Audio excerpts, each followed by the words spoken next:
இருந்து திரும்ப வரும். எத்தனை பேர் இன்னைக்கு ஹுத்துபாவுக்கு வரும்போது உங்களுடைய மனைவியை கிட்ட கூப்பிட்டு பெய்த்துட்டு வர்றேன்மா என்று சொல்லிட்டு வந்தவங்க எத்தனை பேர்? தன் மனைவியுடைய நெற்றியிலே முத்தம் கொடுத்து விட்டு இந்த ஹுத்துபாவுக்காக வந்தவர்கள் எத்தனை பேர்? நான் இங்க பக்கத்து வீட்டுல இருந்து வரா, இங்கனைக்கு இருந்தார், அதுக்கு எதுக்கு முத்தம் நாம நினைப்போம்.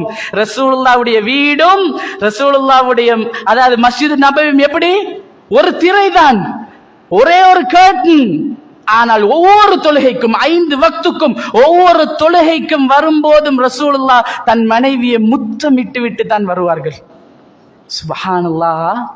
நீங்க அன்பா முத்தம் கொடுத்து பெய்த்துட்டு வாரேன் என்று சொல்லிட்டு வாங்களேன் வெளியே, திரும்ப நீங்க வீட்டுக்கு வரும்போது உங்களை எதிர்பார்த்துட்டு இருப்பாங்க.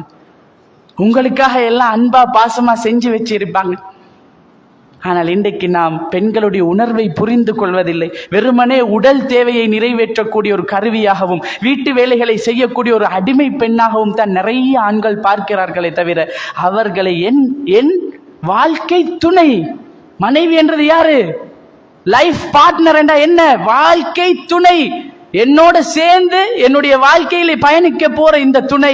எத்தனை பேர் அன்பு சகோதரர்களே, உங்களிடத்திலே ஒரு கேள்வியை கேட்டா, நீங்க இன்றைக்கு வீட்டுல போய் உங்களுடைய மனைவியை கூப்பிட்டு பக்கத்துல உட்கார வச்சு, இத்தனை வருஷமா நான் உங்களுக்கு கணவனா இருந்திருக்கிறேனே, திருமணம் முடிக்க இருக்கிற ஆண்கள் கூட இளைஞர்கள் கூட மனசுல வச்சுக்கோங்க, மார்க்கமுள்ள பெண்ணை முதலாவது தெரிவு செய்யுங்கள். அடுத்து நீங்க வாழக்கூடிய வாழ்க்கை, நீங்கள் மரணிக்கும் சந்தர்ப்பத்தில் கூட இப்படிப்பட்ட ஒரு கணவனை என் ரப்பு எனக்கு தந்ததற்கு நான் பாக்கியம் பெற்ற பெண் என்று அவ வாயால உங்களுக்கு துவா செய்யக்கூடிய அளவுக்கு நீங்க நல்ல ஒரு கணவனாக.